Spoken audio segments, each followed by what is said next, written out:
நற்செய்தி வாசகம். ஆண்டவரே, நான் மீண்டும் பார்வை பெற வேண்டும்.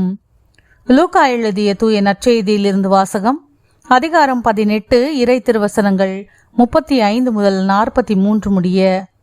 அக்காலத்தில் இயேசு எரிகோவை நெருங்கி வந்தபோது பார்வையற்ற ஒருவர் வழியோரமாய் உட்கார்ந்து பிச்சை எடுத்து கொண்டிருந்தார்.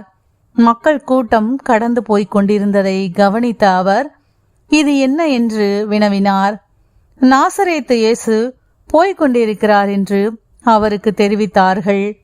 உடனே அவர், இயேசுவே, தாவீதின் மகனே, எனக்கு இரங்கும் என்று கூக்குரலிட்டார். முன்னே சென்று கொண்டிருந்தவர்கள் அமைதியாய் இருக்குமாறு அவரை அதட்டினார்கள். ஆனால் அவர், தாவீதின் மகனே, எனக்கு இரங்கும் என்று இன்னும் உரக்க கத்தினார். இயேசு நின்று அவரை தம்மிடம் கூட்டிக் கொண்டு வரும்படி ஆணையிட்டார்.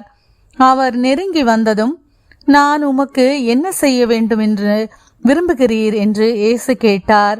அதற்கு அவர், ஆண்டவரே, நான் மீண்டும் பார்வை பெற வேண்டும் என்றார்.